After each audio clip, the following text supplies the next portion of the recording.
Snow fell in thin, relentless lines against the black stone of Eastwatch by the sea, driven sideways by a wind that smelled of brine and something older than the sea itself.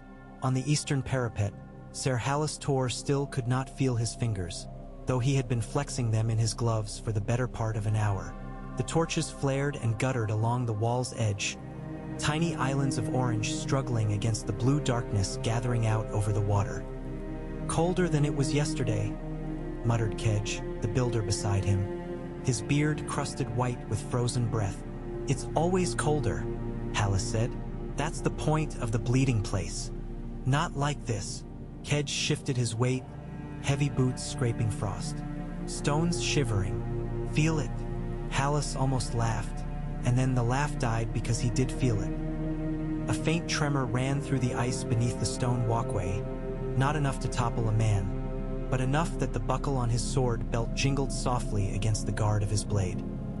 He looked down, as if he might see the heartbeat of the wall itself. "All the way from the gorge to the sea," Kedge whispered, his eyes wide, reflecting torchlight. "Old Nan's tales said it would happen, when they come again, when the cold is not just weather but weapon." "Old Nan doesn't live here," Hallis snapped, but his voice lacked heat. He squinted out over the dark ocean, where waves broke in sluggish, ice-choked surges against the frozen shore. The moon struggled behind a curtain of cloud, smudged and pale. Far out, the horizon was a line of ink against a sky that looked as if it had forgotten how to be anything but winter. "Ser Hallis." The call came from the stair, a brother in a black cloak, breath steaming. "Cotter Pike wants you, says now." "What now?" Hallis muttered, but he turned. Kedge made a sign against evil, fingers clumsy with cold. The tremor came again, stronger. The torch beside Hallis rattled in its iron socket. Snow sifted from the parapet stones in a sudden thin stream. The brother on the stair clutched at the railing, eyes going wide. "The seven," he breathed. The sound was low at first, like distant thunder beneath the earth. A groaning, grinding noise, too deep for the wind to swallow. Hallis felt it in his teeth more than he heard it. The wall, that impossibly vast river of frozen blue-white that had stood against the sky for 8,000 years, shivered. "Run," Kedge whispered, face drained of color. "To the Lord Commander. Go." Hallis ran. By the time he reached the inner yard, the sound had risen to a shriek. Men tumbled out of barracks and halls, black cloaks askew, half-armed and blinking snow from their lashes. The ravens in the rookery erupted into a mad clamor, wings thrashing against their cages as if the sky were falling. Cotter Pike stood in the center of the yard, bareheaded despite the cold, staring up at the curtain of ice that loomed over Eastwatch. His scarred face looked smaller than usual, framed by the wall's impossible height. "You feel that?" Hallis gasped, breath tearing at his throat. "Hard not to." Pike's dark eyes never left the ice. "The boys on the top say the cracks are miles long already, like a spider's web." Cracks? The word tasted wrong. The wall did not crack. It stood. The shriek became a roar. The ravens went silent all at once, as if they too were listening. Then the ice began to move. It was like watching the sea freeze in reverse. Lines of white raced out along the face of the wall, intersecting, branching, thickening. Great plates of ice shuddered and shifted, grinding against each other. Caverns of trapped air exploded with booming reports that echoed out over the bay. "Back!" Cotter Pike bellowed. "Get away from it! Archers to the inner wall now. Builders with me. You Hallis, get to the rookery. Wake every bird.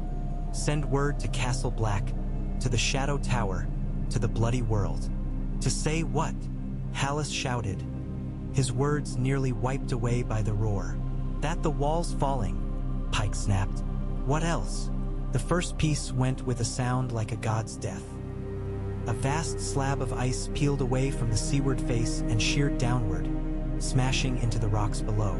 Water and ice exploded upward in a geyser of shards and foam, a storm of frozen knives. Men screamed as fragments scythed through the yard like thrown glass. Hallis seized the hood of a boy who'd frozen in place and dragged him toward the inner corridor.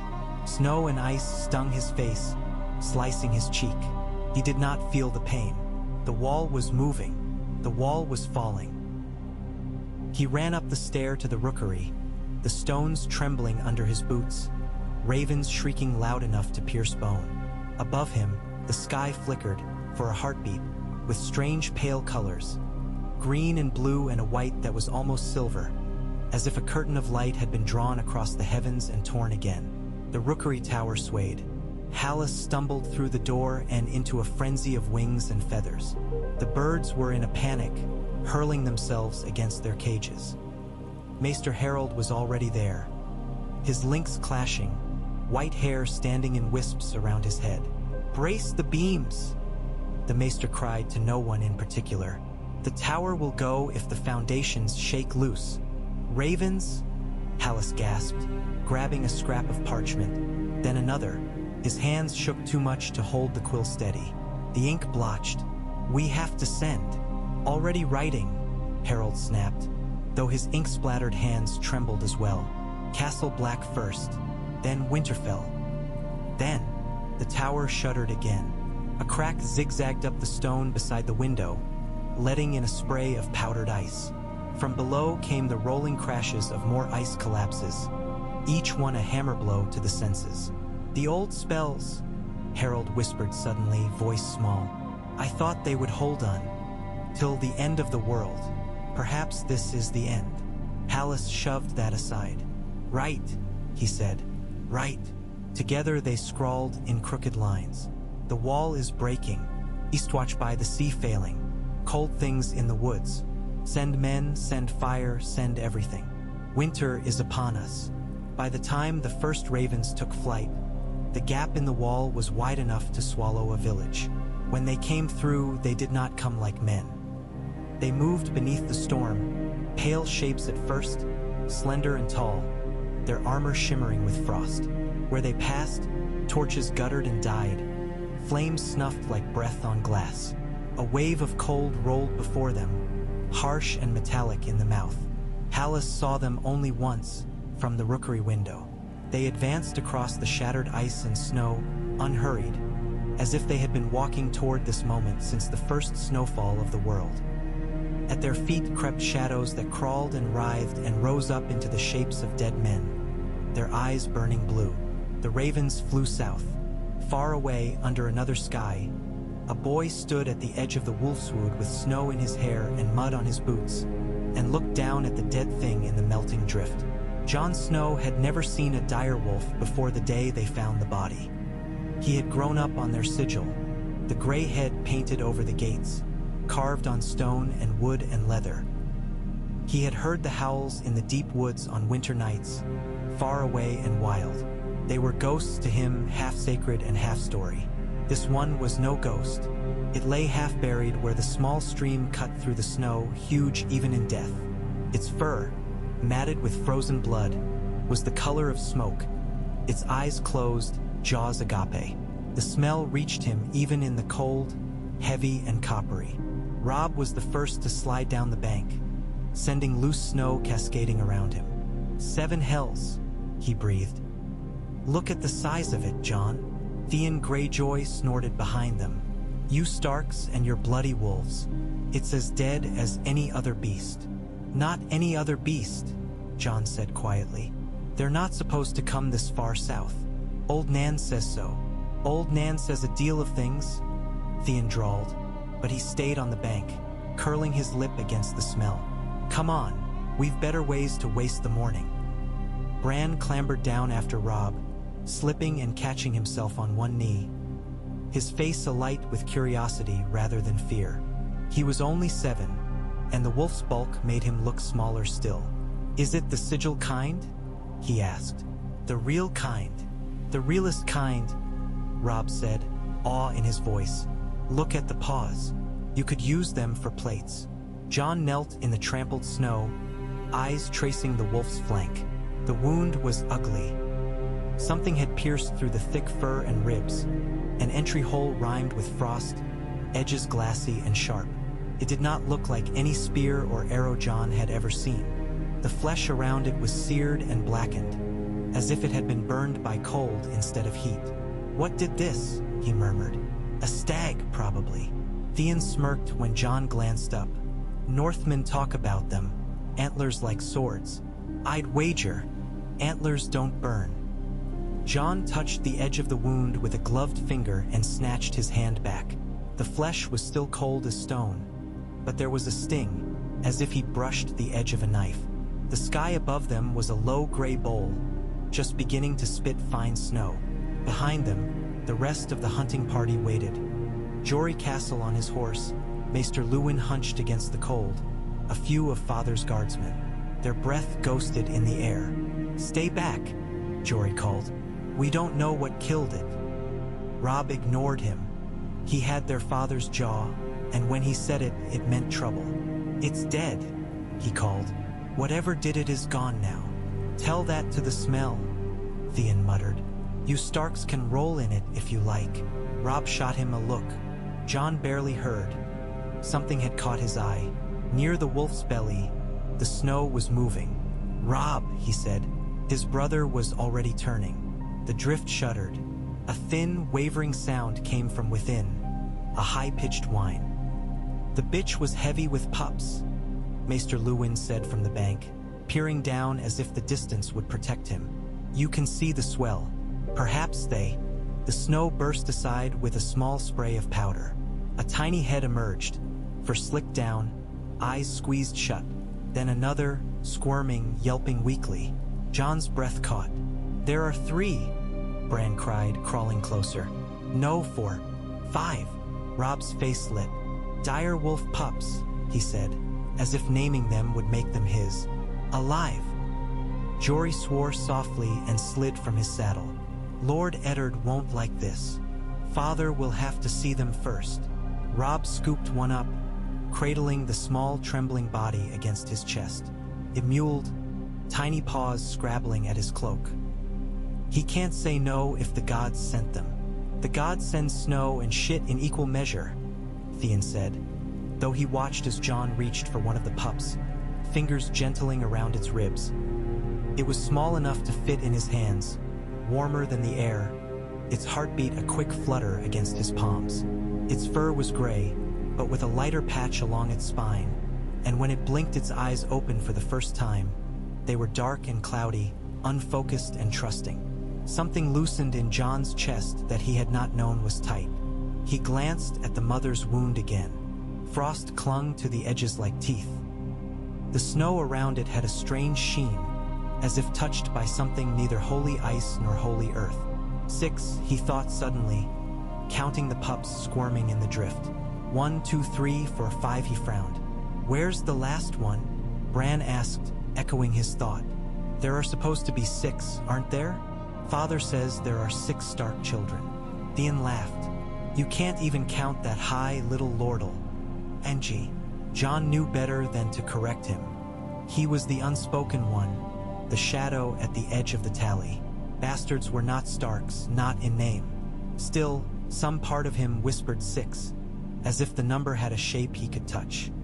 He heard it then, faint beneath the others. A thin, stubborn sound, not from the drift but from the other side of the dead wolf. He shifted, careful not to crush the pup in his hands, and saw the last of them. It lay half in the stream, first sodden and already crusting with ice. A pale thing like no wolf Jon had ever seen. Its coat was the color of fresh-fallen snow. Not gray, not brown or black, every hair white from root to tip. Its eyes were open and aware, and they were red. Not the red of blood, but a clear dark red like polished garnet. Jon met that gaze and something in him jolted, like a hand closing around his heart. "Here," he said softly. "Here's the last." He plucked it from the water. It did not shiver as the others had, though frost clung to its fur.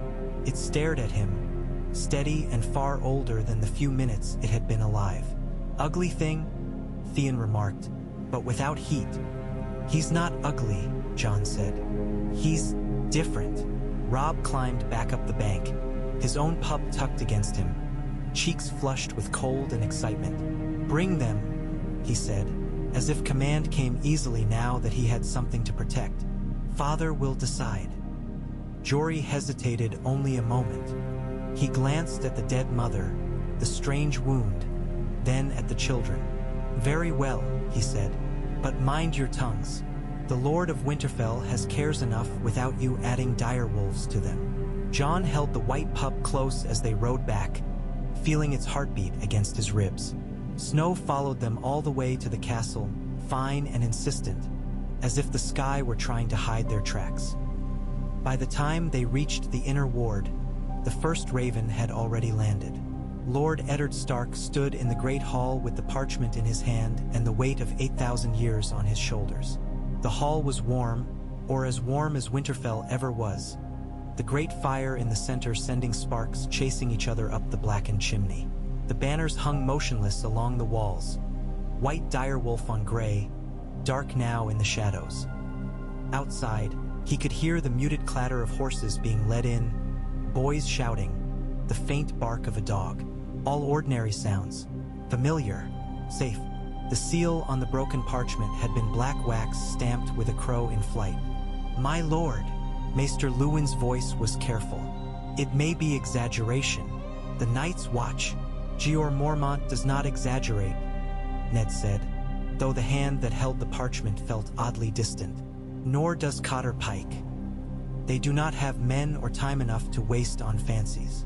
He read the words again, as if they might change. "The wall is breaking. Eastwatch by the sea failing. Cold things in the woods. Send men, send fire, send everything. Winter is upon us." Snow-spotted cloaks dripped around the benches where his closest men sat waiting. Ser Roderick Castle with his whiskers bristling, Hallis Mullen, Lord Wyman Manderly's steward, quiet and heavy. Catelyn stood slightly apart, near one of the carved pillars, red hair gathered back, her hands clasped so tightly in front of her that the knuckles were white. 8,000 years, she murmured. "It stood that long, Ned." "So they say." Ned's voice sounded flat in his own ears. "The first men built it with sorcery and sweat. The children sang the spells into it. It's as old as memory. And yet..." He crumpled the parchment slightly in his fist. "And yet this says it's cracking like a river thawing in spring." Ser Roderick cleared his throat. "If it is true." "If," Catelyn said sharply. "If ravens bring false tales as often as true. Storms, wildlings. There could be 100 explanations before we leap to the worst." Ned looked at her. She met his gaze, and he saw the fear in her eyes, sharp and bright as broken glass. "The worst is coming whether we leap or not," he said gently. "You're thinking of the children."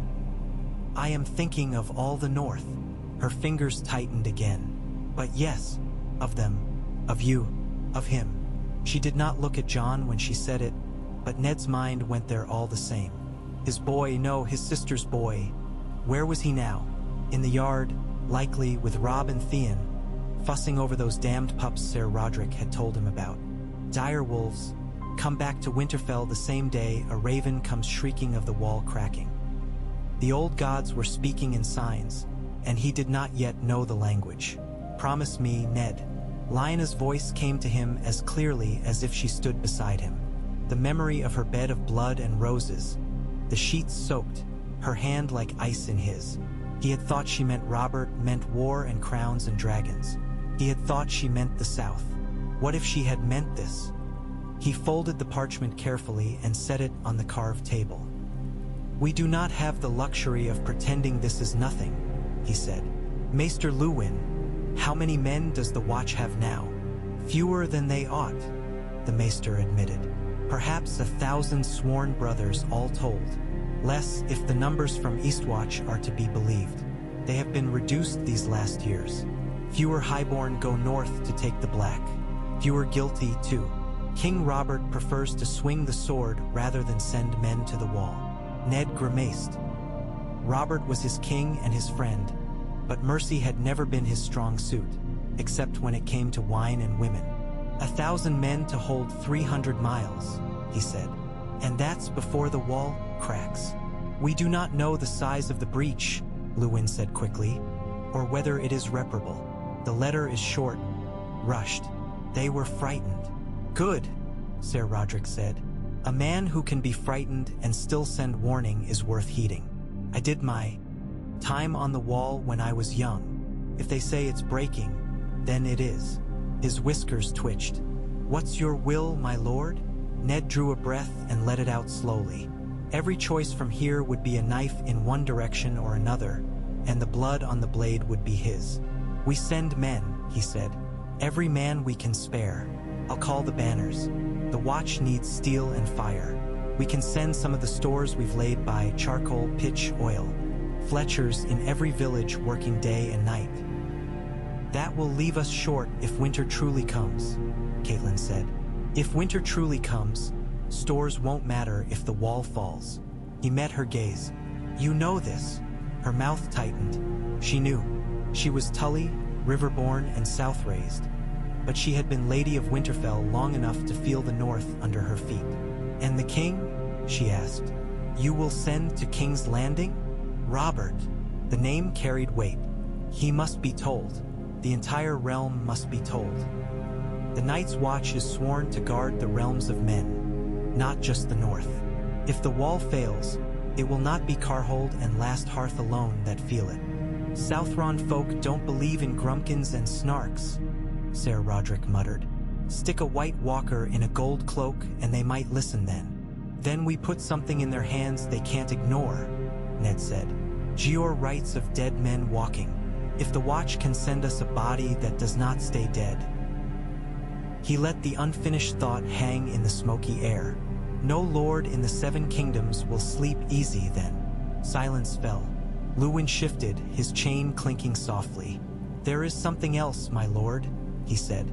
"Ravens came from White Harbor and Barrowton this morning, before this one. Both speak of unseasonable cold. Rivers icing earlier than they should. Fishermen vanishing without trace. A ship from Ibn found off the stony shore.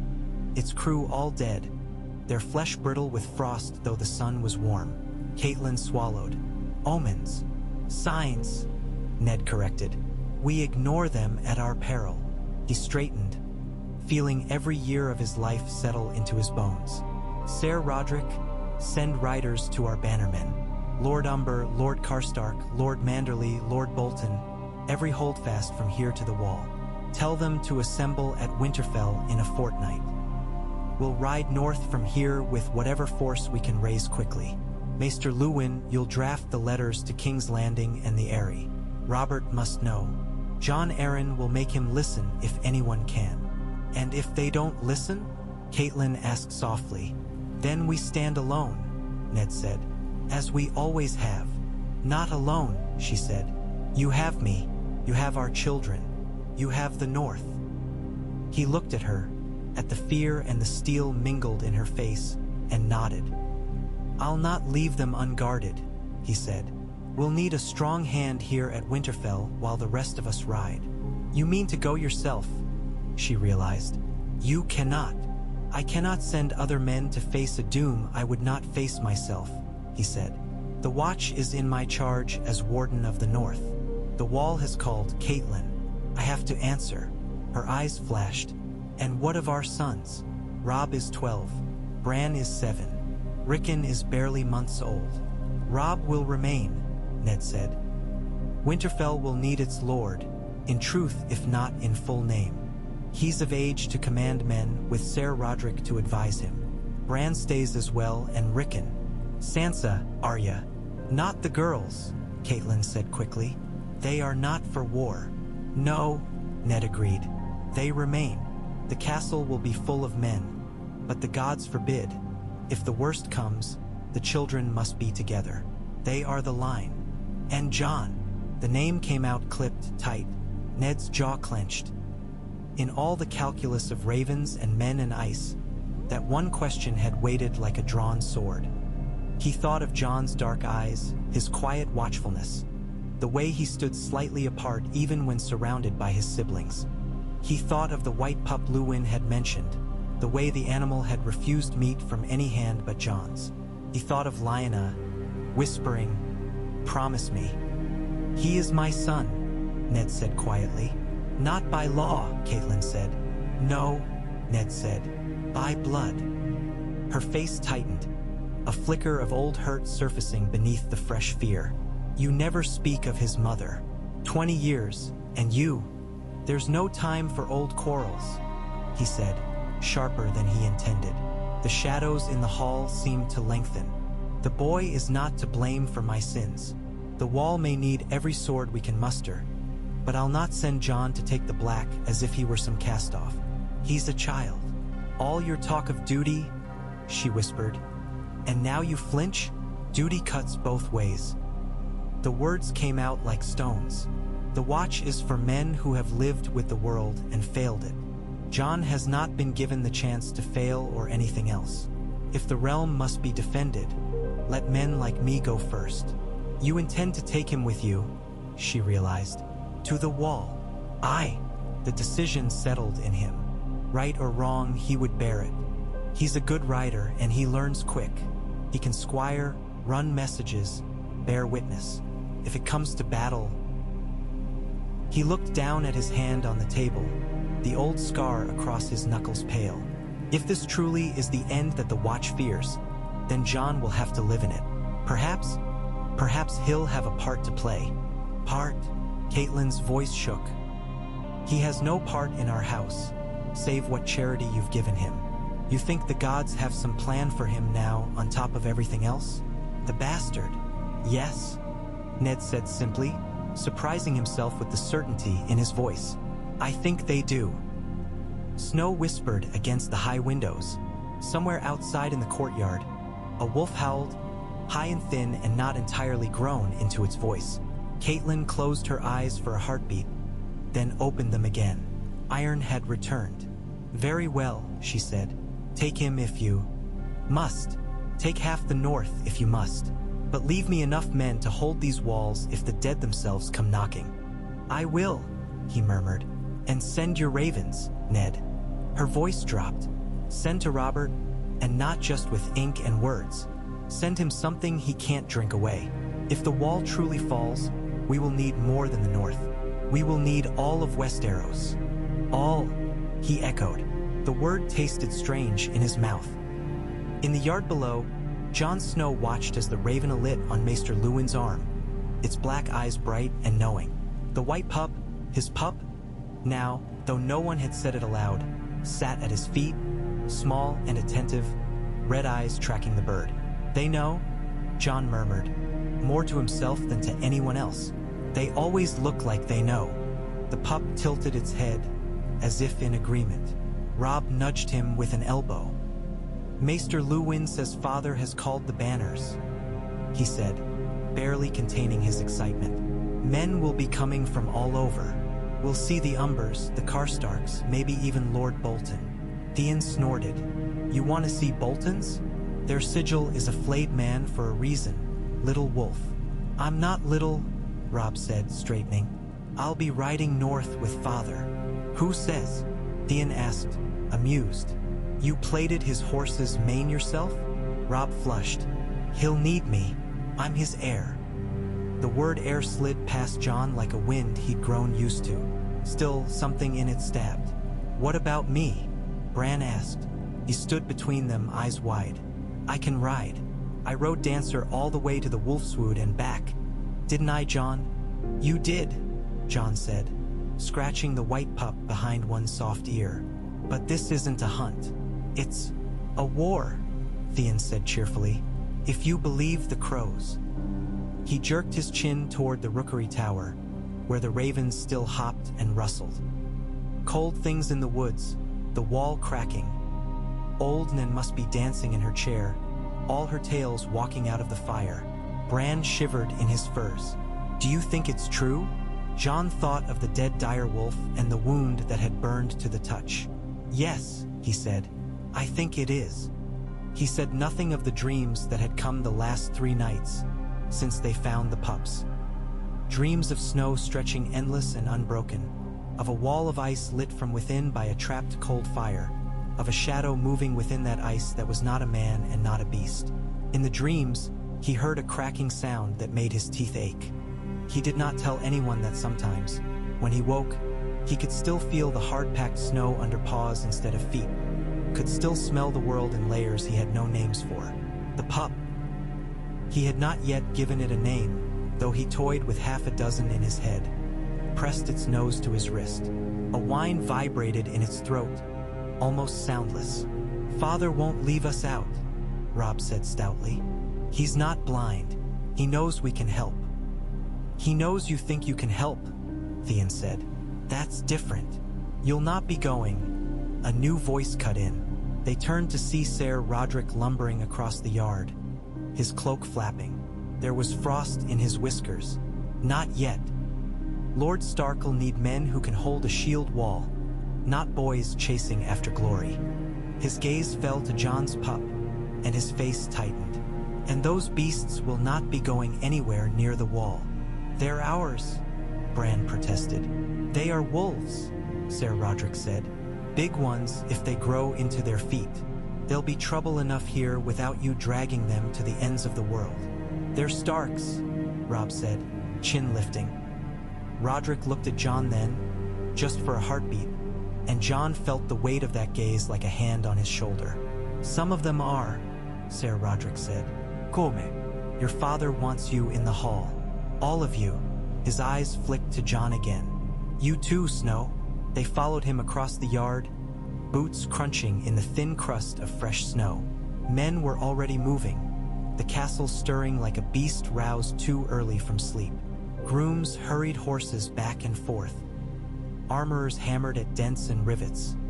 Women shuttled from the hall to the kitchens, baskets laden.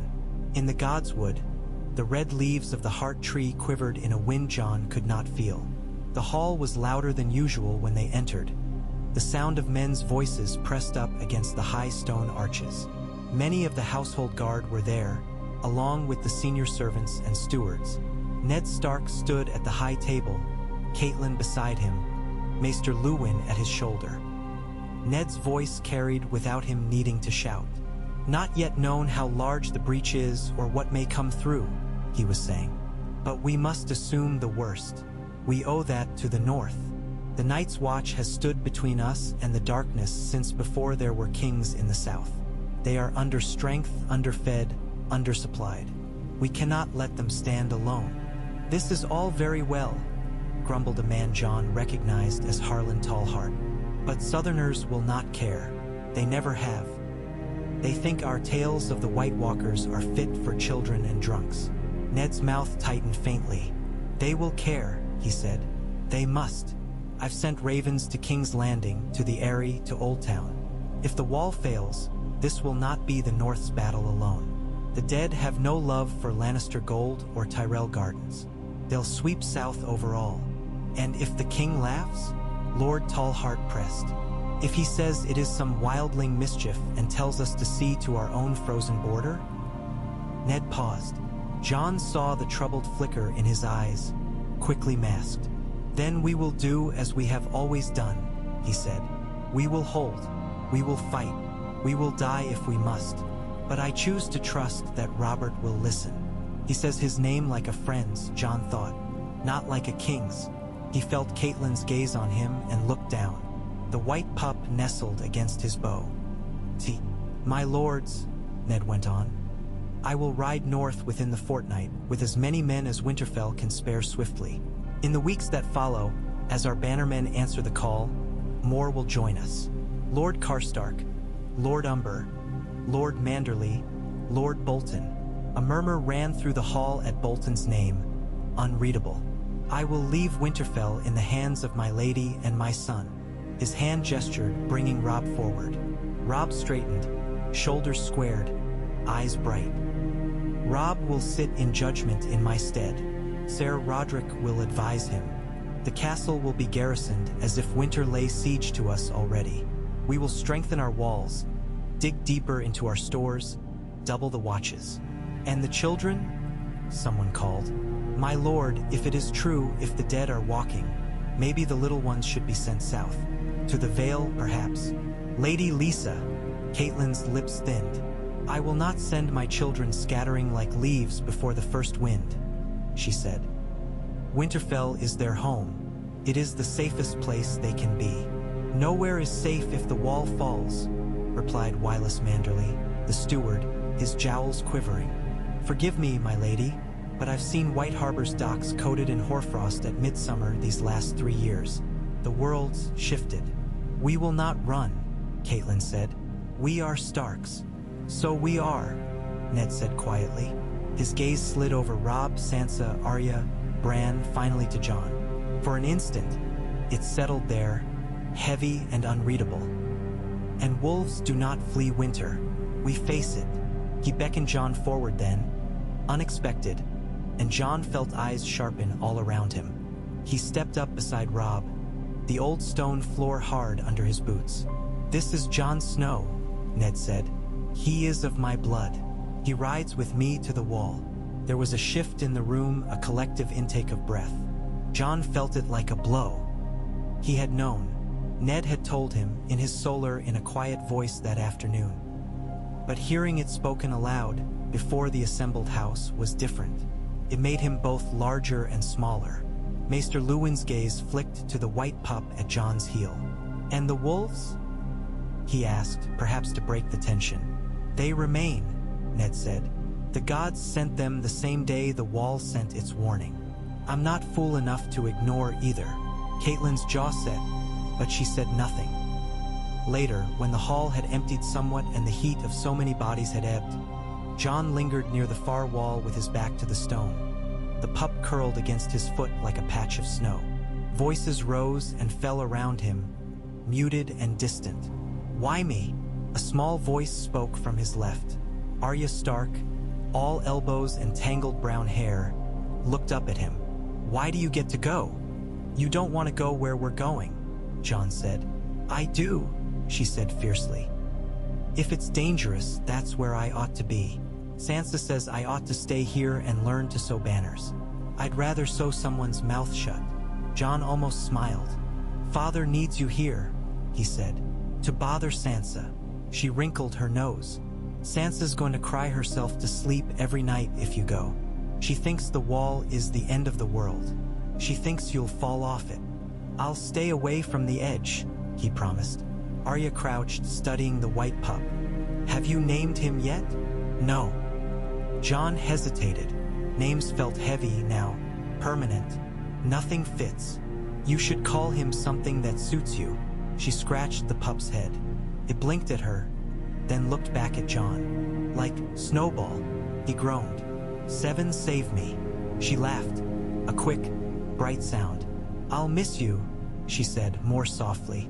You're the only one who doesn't look at me like I'm wrong. You're not wrong, Jon said. You're just you. That's the wrong part, she said. But there was a small smile at the corner of her mouth. Then she sobered. If the dead come, do you think they'll come here? I don't know, he said, because lying seemed worse. But if they do, you'll have a wolf. So will you, she pointed out. Only white. He looked down at the pup, whose eyes glowed in the dim light. A feeling brushed against his mind. Cold, not unpleasant, like air in his lungs on a winter morning. Alertness, curiosity, something more. Ghost, he said suddenly. Arya cocked her head. What? That's his name, Jon said. Ghost. Because he's quiet. Because he's not like the others. Ghost's ears pricked, as if in recognition. Arya nodded slowly. It fits, she decided. Ghost. Jon's ghost. She straightened. Well, when you come back, I'll have learned to use needle properly. I'll protect your room for you, and I'll make Sansa stop crying. You can try, Jon said. Her eyes sparkled with a challenge. I'm good at trying. He watched her go, then looked back at the high table. Ned Stark sat with Catelyn, their heads close. Maester Luwin hovered nearby. Beyond, through the open doors, he could see the winter sky darkening. A deeper gray, streaked with distant pale flickers. Through the stone of Winterfell, deep in its foundations, he felt a faint vibration, as if the world itself had shifted. Far to the south, the raven from Winterfell reached King's Landing 3 days behind the one from Eastwatch. The red keep lay baking under an unseasonal chill, mist rising from the Blackwater as if the river were breathing. In the small council chamber, where a carved table shaped like Westeros dominated the floor, King Robert Baratheon drained his third cup of hot spiced wine and tossed the scroll onto the table. "Is this some northern jest?" he demanded, beard already flecked with drops of wine. Ned always was too solemn for jests, but maybe Winters rattled something loose in his skull. Jon Arryn, Hand of the King, picked up the scroll again and read it for the third time. Pale blue eyes narrowed. His hair had gone mostly white these last few years, but his mind was still keen, back straight in his simple gray robes. "He does not jest," the hand said. "Not about this. A breach in the wall.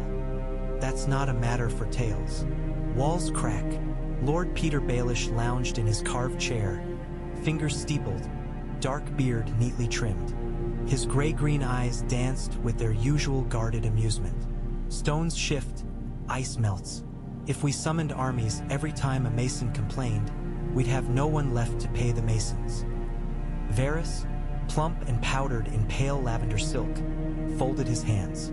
"The Lord of Winterfell is not given to hysteria," he said in his soft, unctuous voice. "Nor is the Lord Commander of the Night's Watch. 2 ravens, your grace. One from Eastwatch, one from Winterfell, corroborating each other. My little birds whisper of strange frosts in White Harbor as well. Freezing fog, they say. Fishermen found with their ships intact and their skins cracked from cold." Cersei Lannister sat at the far end of the table, golden hair piled high, a cloak of deep green fur draped around her shoulders.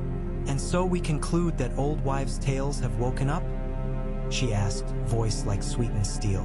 "White walkers, dead men walking? Next you'll tell me the children of the forest are singing in my cellars."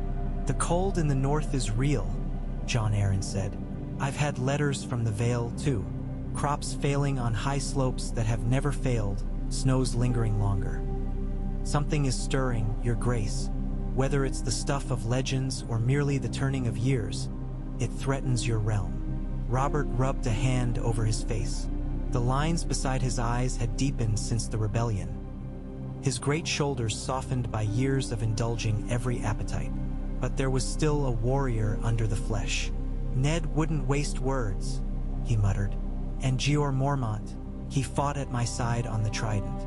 I'd not call him a fool. My brother sends me ravens, too." Stannis Baratheon's voice was flat, his dark hair cropped close, jaw clenched. He stood near the narrow window, where pale light slanted in. "The storms have been worse than usual at Dragonstone. Fires that won't catch. I'd call that a sign, if I were the sort of man who liked signs." "You're not," Robert said dryly. "No," Stannis said, "which is why this troubles me." Pycelle, the Grand Maester, cleared his throat ponderously. His white beard trembled. "The histories do speak of such winters," he said. "Long winters when snows do not melt for years, when famine stalks the land. The tales of White Walkers, well, those are embellishments, surely, but that the cold itself can be deadly, and that the North may need support, that is indisputable." "Support costs coin," Cersei said. "Your Grace, we are already in debt to the Lannisters for more than 500,000 dragons. To levy more taxes in the south for the sake of northern ghosts." "My ghosts," Robert snapped. He slapped a meaty hand down on the table, making the wine slosh. "The North bled for me when I took this crown. Ned bled. His father and brother burned while my brother and I plotted vengeance. If he says the wall's cracking, I'll not sit here and drink while he freezes. The crown does not have coin enough to hire new men for the watch, even if we could compel them to go," Baelish said. "I might find a few volunteers in Flea Bottom, but they'd likely freeze before they reached the neck. Then we send men we already have," Robert said. He got to his feet so suddenly his chair scraped back with a screech. "I'll lead them myself." Cersei rose with him, green eyes flashing. "You cannot mean to ride to the wall," she said. "You are the king. You have a realm to rule. You cannot leave it on a whim every time your old friend feels a chill wind." "Whim," Robert barked a laugh that held no humor. You see a king grown fat and comfortable and think he's forgotten what it is to swing a hammer. I know real war, woman. It doesn't whisper polite warnings. It smashes down your door. If that's coming from the north, I mean to meet it there, not wait for it here. Who will sit the Iron Throne while you go chasing snow? She demanded. Renly, Robert said without hesitation. He's pretty enough to look at. People will be reassured. Renly startled, then grinned. I'm flattered, brother, truly. But if you ride, I'd rather ride with you. You will stay, Jon Arryn said firmly. The realm needs a Baratheon presence in the capital, and the king needs someone he trusts to speak for him here while he's away. Cersei's lip curled. You would have my children guarded by my husband's brother and his old nurse. I would have them guarded by the City Watch and the Kingsguard, Jon Arryn replied, and by their own good sense, which will be easier to maintain if their father returns alive, having done his duty. Your Grace, he turned back to Robert. I do not lightly advise this, but the symbols matter. If you go north in person, the other great houses cannot ignore it. They'll be shamed into sending men and supplies. A royal progress with purpose. Robert grunted. I knew there was a reason I keep you around, old man. Winterfell is well suited to host a council of war, Jon Arryn said. You could summon the lords of the north, the Vale, perhaps even Riverrun and the Westerlands. If the Tyrells and Martells will not come, they can at least be required to send grain and gold. Tywin will not like it, Cersei said, to be bid to the north like some vassal. Then he can stay in his golden hills, Robert said. I'll send him a White Walker as a gift if I find one. Speak not of such things lightly, Varys murmured, a shiver running through his plump frame. There is much power in names. You're all a pack of old women, Robert said, but there was a shadow under the humor now. He strode to the carved map, slapped his hand down on the north. I was a young man the last time I saw it. I remember the feel of the snow on my face, the taste of cold air, Ned's father's hall. He took me in when I'd nothing left but anger and acclaim. I owe the Starks everything. If the wall falls, if these things are real, then we either stand together or we die separately, shivering in our beds. Very stirring, Cersei said, her voice softer, almost coaxing. But there are other dangers, my love. Viserys Targaryen still lives, across the narrow sea. Our spies say he seeks Sel's-words. Daenerys is near of age to wed. Dragons may be gone, but their name still draws fools. Robert's face darkened. I've been killing Targaryens my whole life, he said. If the boy sticks his head up with an army behind him, we'll smash it back down. But I'll not waste sleep on a whisper and ignore an avalanche. The living enemy can be bought, bribed, broken. Death cannot. Cersei's jaw clenched. She knew when she'd lost, for now. As you will, then, she said coolly. Only do not expect Lannister gold to fund this folly without question. Oh, I'll expect it, Robert said. You married into the crown, not the other way about. Your father's purse will open if I say it does. Her smile was precise and sharp. My father is not so easily commanded. Then he can argue with my warhammer, Robert said. Jon Arryn stepped between before the quarrel could deepen. We have little time, he said. If the wall is already compromised, every day matters. Your Grace, with your leave, I'll begin drafting the letters. Lords must be summoned, levies ordered prepared. The sooner your intentions are known, the less time there will be for rumor to gnaw at them. Do it, Robert said. He looked at the scroll again, then at the window where a thin crust of frost clung to the stones. Tell Ned I'm coming. Tell him to keep the north standing until I get there. Varys' eyes gleamed. It will be as you say. He thought of his little birds whispering in cold halls, of old stories told in low voices. He thought of a boy in the far north he had never met, with Stark blood and something else in his veins, and the way the tides of power shifted when winter moved.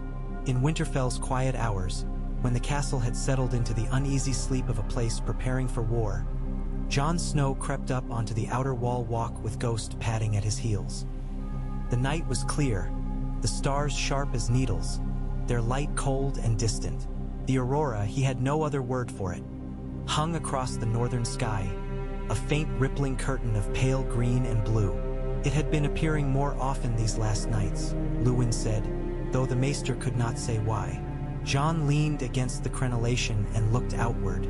Winterfell's outer walls fell away beneath him, the rooftops and courtyards dusted with snow. Beyond, the Wolfswood was a black mass pierced by occasional white glimmers where starlight touched open ground. The air smelled of smoke and pine and the faint iron tang of frost. Ghost sat beside him, ears pricked. The pup had grown in the weeks since they found him, legs lengthening, paws almost comically large. His fur stayed snow-white, his eyes red as fresh spilled wine. When Jon reached down to scratch him, he felt the thrum of life under the thick coat. "You should be asleep," Jon said quietly. Ghost's tail twitched once.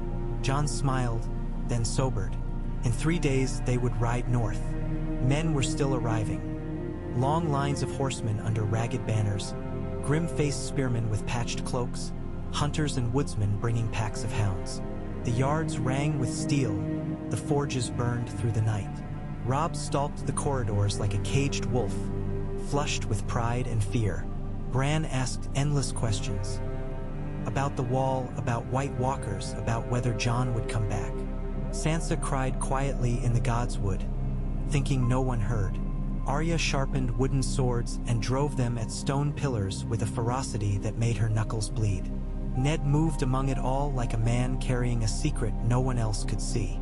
Jon had asked him once about his mother, just once years ago, and the shadow that crossed Ned's face had frightened him enough that he had not asked again. Now that shadow seemed to be everywhere, in every pause between words, every thought behind his father's, his uncle's gray eyes.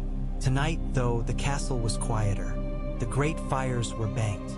The last of the riders had come in for the day. Snow fell in lazy flakes. Jon pulled his cloak tighter. "What are we, Ghost?" he murmured. "What am I? Ned Stark's bastard, that's all. The son of some southern girl he won't name." He looked north. "But it doesn't feel like enough, does it?" Ghost's ears pricked, head turning. A low rumble, almost below hearing, vibrated in his chest. Jon frowned. "What is it?" He followed the wolf's gaze. At first, he saw nothing but night. Then there, a flicker, not from Winterfell's fires, not from any torch. A pale, bluish glow, far out beyond the Wolfswood, where the land rose in faint hills toward the true north. It pulsed once, faint, then again brighter, as if answering some unheard call. Jon's breath caught. The strange curtain in the sky shimmered and shifted, streaks of white running through the green. His teeth prickled. In his mind, for just a heartbeat, he saw a wall of ice taller than any tower, its face split by jagged cracks, something moving behind the blue. Ghost pressed against his leg, hackles raised, a soft growl emerging. "I see it," Jon whispered. "I see it." He did not know whether he spoke of the distant light or the wall in his mind. A hand touched his shoulder. He started turning, hand flying toward the hilt of the small knife at his belt. Ned Stark stood behind him, cloak drawn close, breath steaming faintly. "Easy," he said. "You're skittish tonight." "I thought." Jon let the word die. "Father, I didn't hear you. You were far away." Ned stepped up beside him, gaze sweeping out over the same dark expanse. Ghost sniffed at his boots, then settled again, as if judging him acceptable. Jon frowned. "Do you see it?" he asked. "The aurora?" Ned studied the sky. "Aye. Luwin says it's a sort of light that only appears when the cold is deep enough. I remember seeing it as a boy. I thought the gods were hanging ribbons." "No," Jon pointed. "There." The pale bluish pulse came again, faint, like a dying ember in the distance. Ned watched for a long moment. "Lightning, perhaps," he said at last, but his voice was too careful. "The north has storms the south never dreams of." Jon did not press. He had learned when not to. "You should sleep," Ned said after a time. "We ride soon. I would have you rested." "I couldn't," Jon admitted. "Every time I close my eyes, I see things." Ned's head turned sharply. "What kind of things?" Jon hesitated. "Snow. A wall. Sometimes shadows. Moving inside it. And a voice. Not words. Just something pulling." He expected Ned to laugh or to chide him for listening too much to old Nan. Instead, a flicker of something like recognition passed over his face. "They're only dreams," Jon said quickly. "I know that. Do you?" Ned asked quietly. "Sometimes dreams are only the muck our minds make from the day. Sometimes..." He shook his head. "The Starks have always had strange dreams. It doesn't always mean something, but it's never nothing." Jon swallowed. "Do you dream?" he asked, emboldened. "Too often," Ned said. He looked north. "I dream of your mother." The words hung in the cold air. Jon's heart slammed against his ribs. "She was brave," Ned said. "Wild in her way. Not a woman to be easily caged.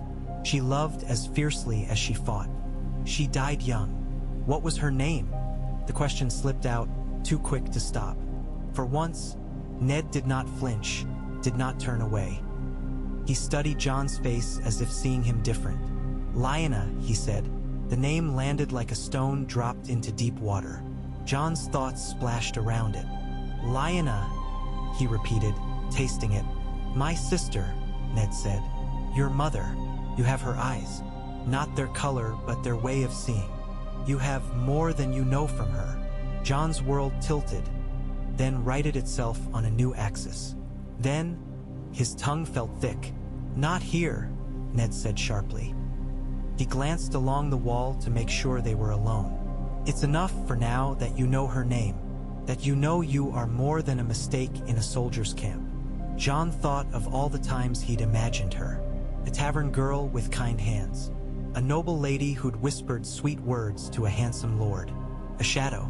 Now she had a name, and it fit into a larger story he had never been told. "Why didn't you tell me before?" he asked, voice raw. "Because knowing would have put you in danger."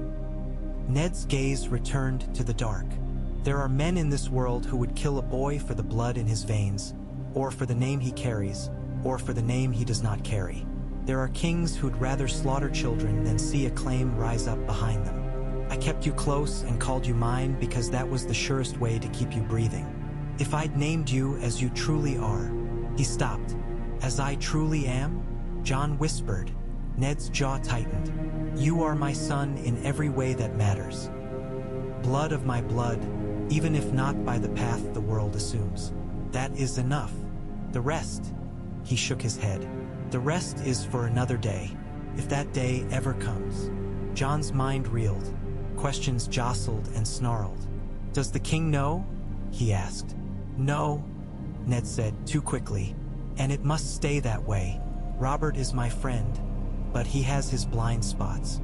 He hates the dragon blood still, for what it did to this realm and to your mother.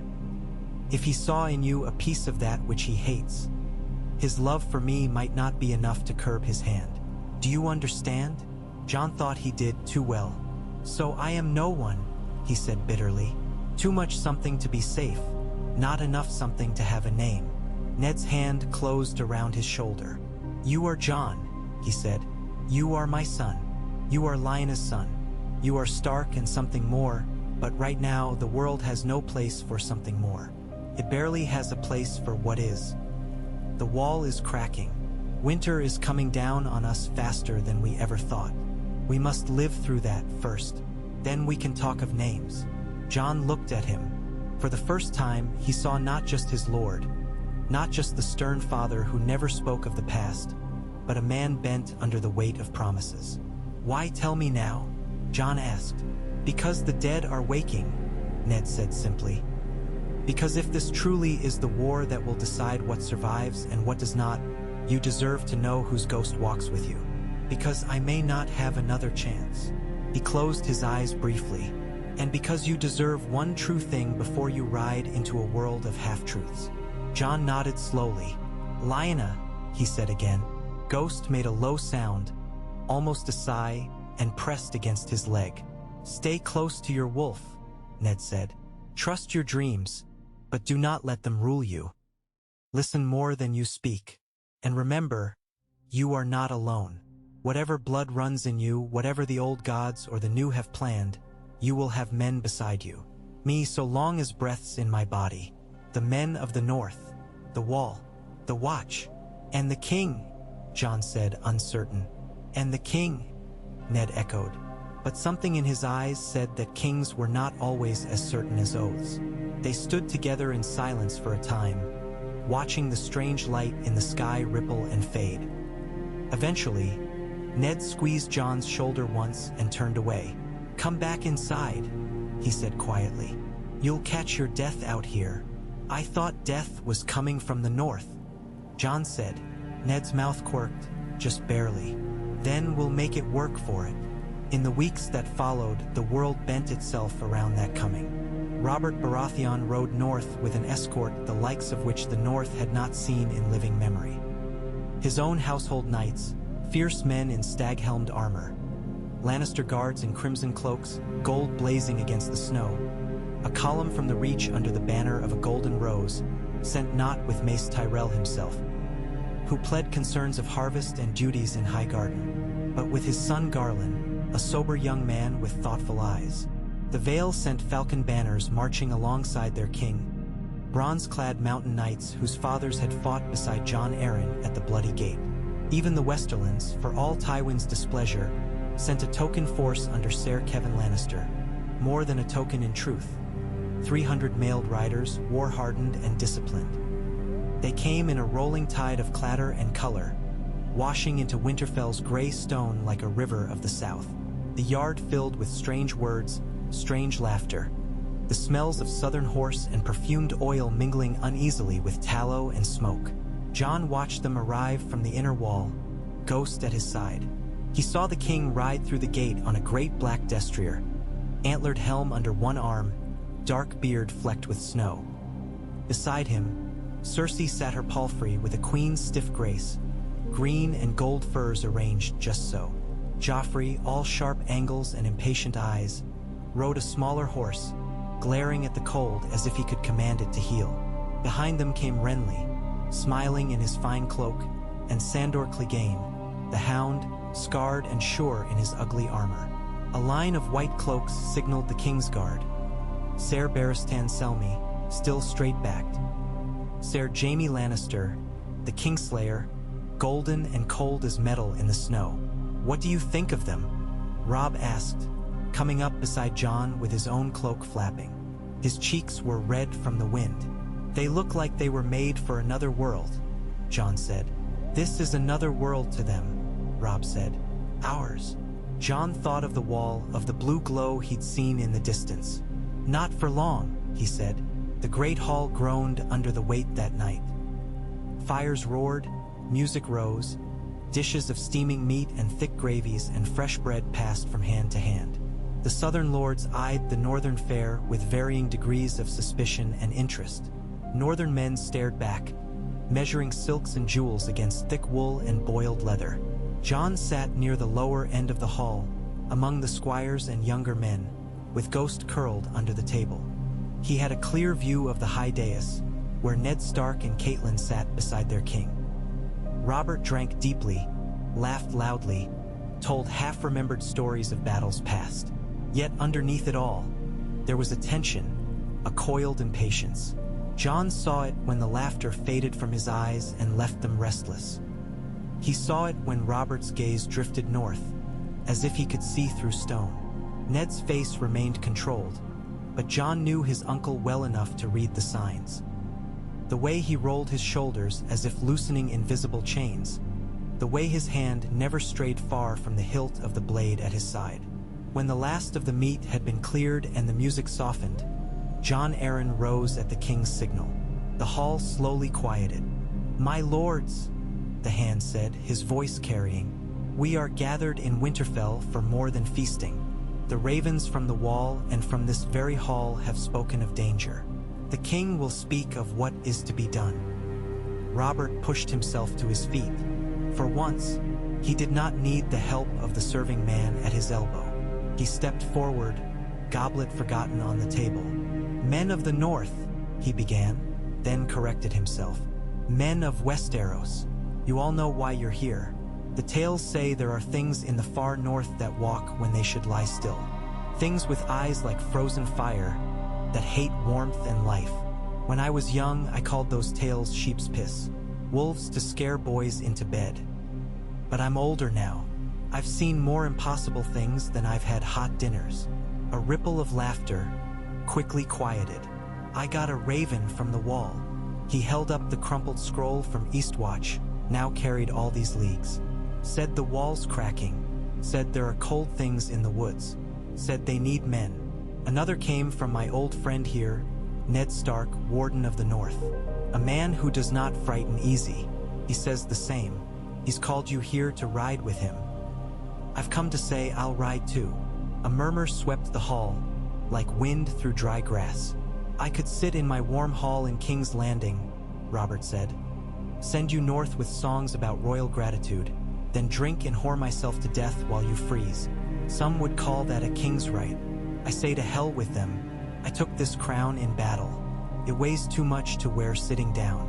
If this is a war that must be fought, then I mean to fight it myself where it's thickest. If my blood is to be spilled, better it freeze on northern snow than soak into silk cushions." Someone banged a mug on the table. Others joined. "The North will ride," roared Great John Umber, staggering to his feet. "We always do. The last hearth'll send every man who can hold a spear, and half the boys who can't. Karstark will not be found wanting," called Rickard Karstark, tall and gaunt.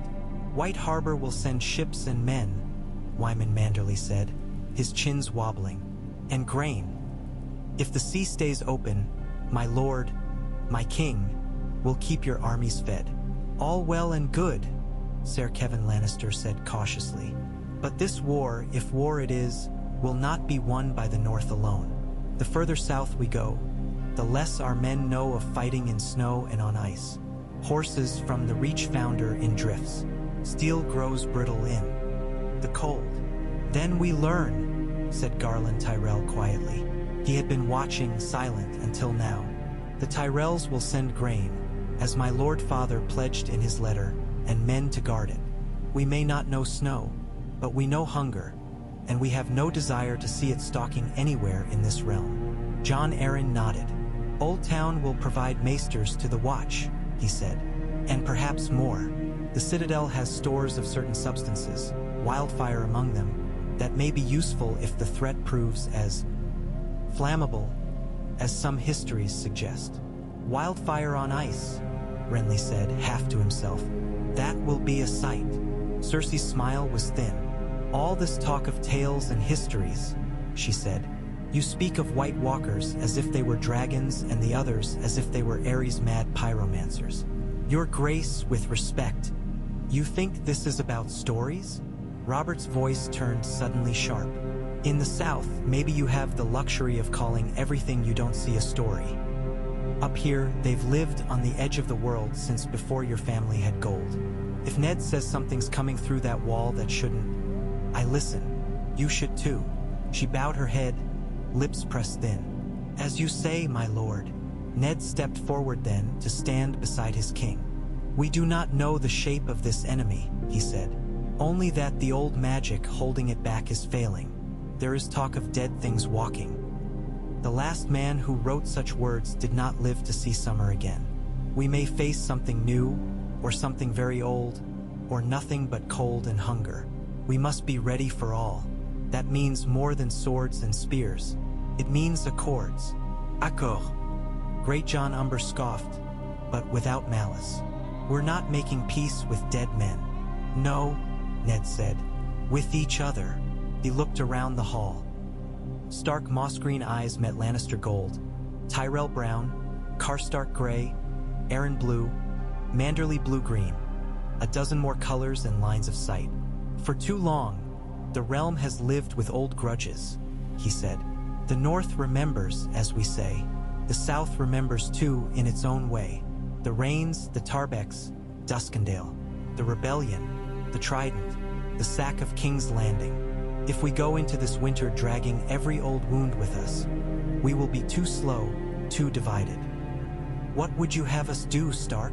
Tywin's brother, Ser Kevin, asked. Forget. No, Ned said, but set some corals aside. Put them in cold storage as we do our meat. We can feast on them later if we live. My father burned in Ares Hall because another king would not listen to counsel. We stand here because some men chose unity over pride. My sister died in a tower in Dorne. I have enough ghosts. I'd rather not make more. Unity is a pretty word, Littlefinger murmured. Harder in practice. How do you propose to bind houses that hate each other? The same way we always have, Jon Arryn said. Oaths, marriages, fosterings. Catelyn's hands tightened in her lap. Sansa's head snapped up, eyes shining. Robert squinted at Ned. You're thinking something, he said. I know that look. I saw it before the Trident. Ned exhaled slowly. If the North and the South are to be one front instead of two lines waiting to break, then we need more than swords beside each other, he said. We need blood tied. If you will have it, your grace, I'll betroth my daughter Sansa to your son Joffrey. A murmur spread. Cersei went very still. Joffrey's mouth twisted, then smoothed when his mother's hand touched his arm. In time, Ned added, when they're older. For now, it is a promise, nothing more. But it will stand as a bridge between Winterfell and King's Landing. Robert stared at him, then laughed, the sound booming. You sly bastard, he said. I'd thought of it myself, but I didn't want to be the one to say it. A Stark girl and a Baratheon prince. Gods, that's almost sweet. What do you say, son? Joffrey looked at Sansa, at her pale hands twisting nervously in her lap, then at his mother. Cersei's smile widened, though it did not reach her eyes. I will do my duty, Joffrey said, voice dutifully stiff. Sansa's cheeks flushed pink. She lowered her gaze, but Jon could see the tremble of excitement in her shoulders. In her mind, he knew she was already in King's Landing, walking among golden knights. That's one tie, Jon Arryn said. Others can be made. The Tyrells and Martells. The Martells will not come, Cersei said, tone clipped. They have not forgotten Elia, nor her children. Speak to them of White Walkers all you like. They will hear only the names of men who killed their kin. Then we give them something else to hear, Ned said quietly. If Dorne will not ride for the North, perhaps they will ride for one of their own. There is still Targaryen blood across the sea. If Viserys wed a Martell girl. No, the word tore from Robert's throat, raw and instinctive. His face had gone white beneath his beard. I'll not have dragon spawn on my shores, much less in my bed of alliances.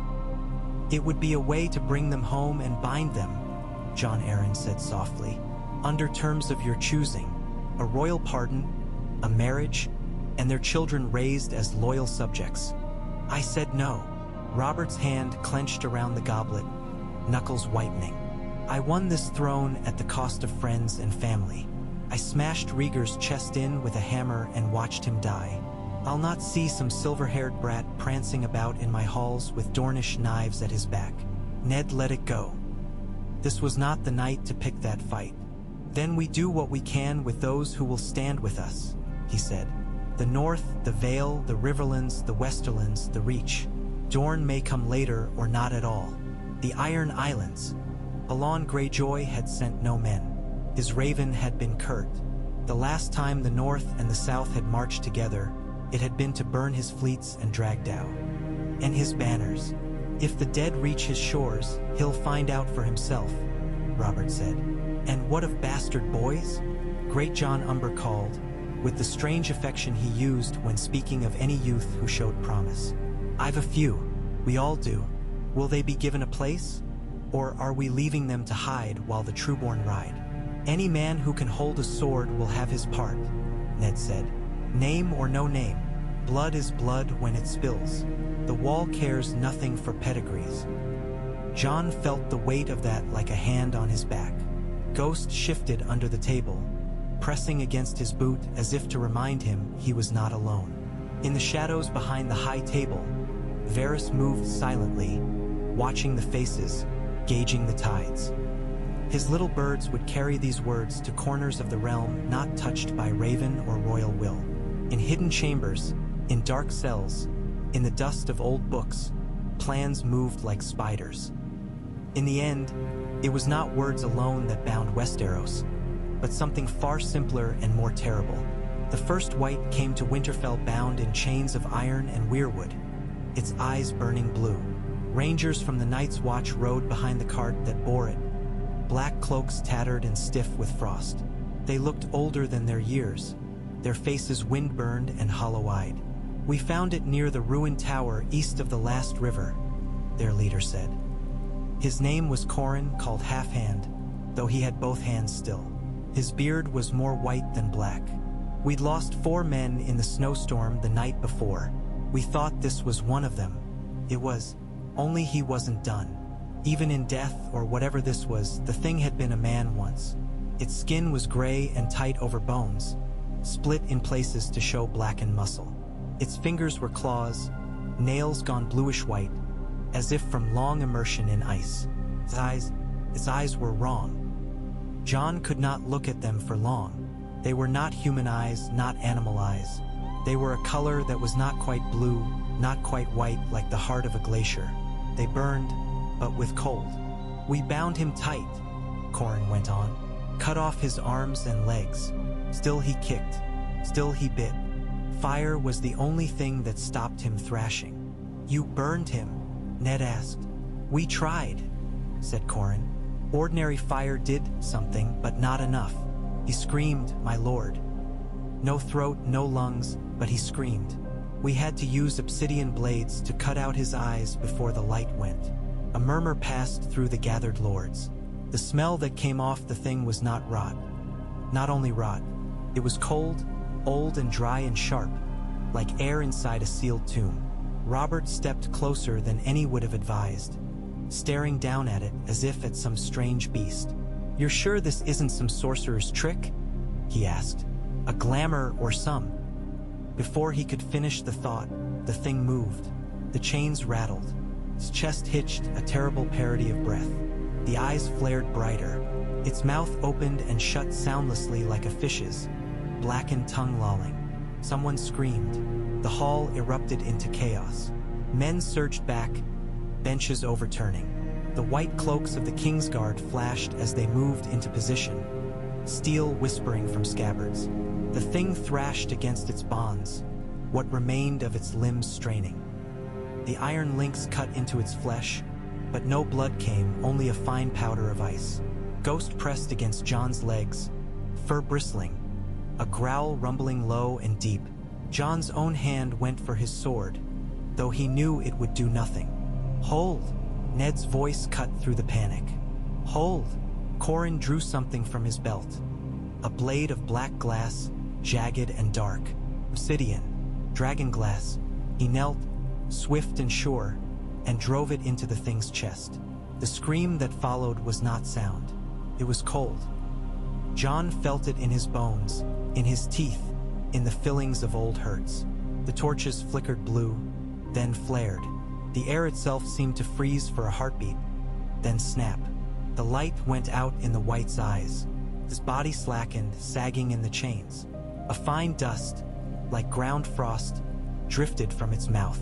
Silence fell, thick and stunned. "By all the gods," Robert whispered. Ned reached out and touched the black glass hilt. "Jeor Mormont writes that such blades are the only thing they have found that stops them," he said. "Obsidian, dragon glass, it is rare, but not unknown. The children of the forest." He stopped himself. "Old tales," Pycelle said weakly, though his face had gone ashen. "Old tales and old stones. Old tales that keep men alive."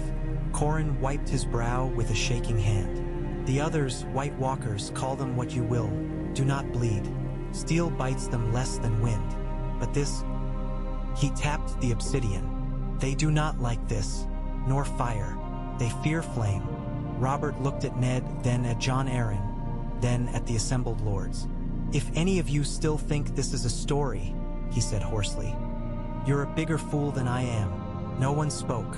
When they did, later, when the hall had been cleared and the Whites' remains consigned to a pyre in the outer ward watched by a circle of pale-faced townsfolk, the tone had changed. The golden cloak and jeweled ring meant less now. Titles were smaller. The cold was bigger. Maps were spread on tables. Routes were traced in charcoal and ink. Ravenry was doubled, then doubled again.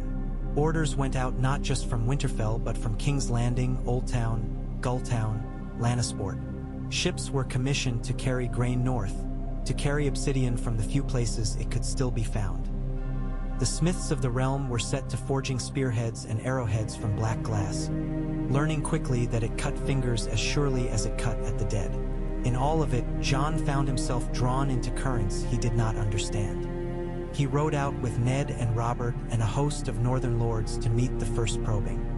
Raid from beyond the wall, a line of dead men and worse that staggered out of the trees near the last river.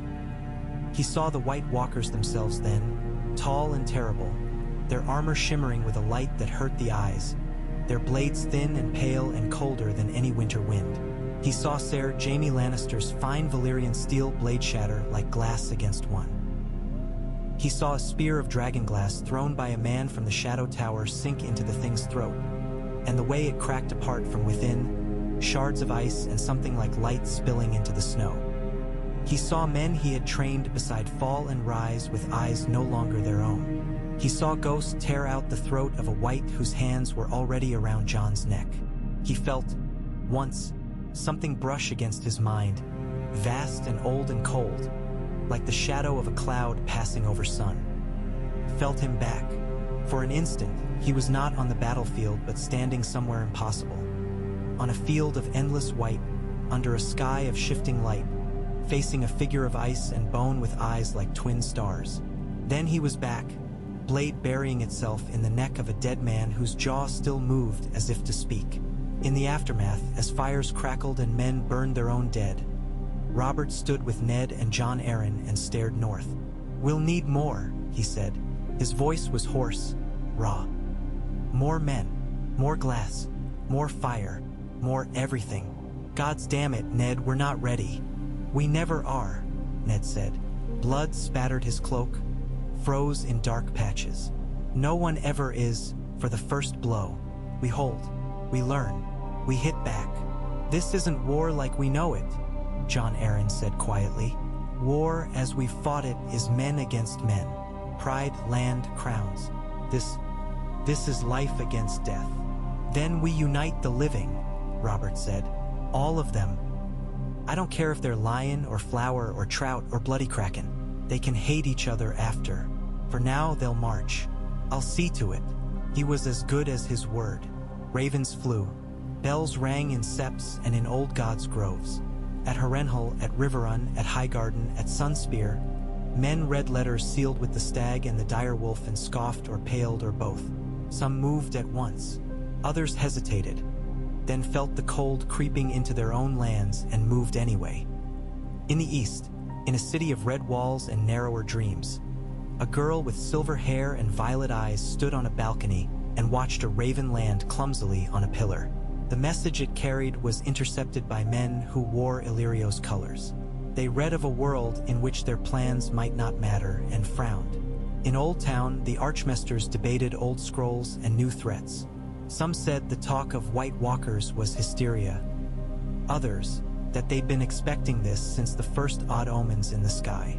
No matter, dragonglass knives were catalogued, sent north with guarded haste. Books were opened that had not seen light in centuries, pages crackling. In the Dothraki Sea, Viserys Targaryen ranted and raved as news reached even there. Twisted, of cold and death in the western lands he still thought of as his. Daenerys listened and shivered, not from the steppes' wind but from something in the pit of her stomach. Westeros bent. At Winterfell, Jon cleaned Ghost's fur of blood and ash, hands steady though his heart still pounded from battle and from the vision that wasn't. No longer a pup. Ghost's shoulders already came to Jon's thigh.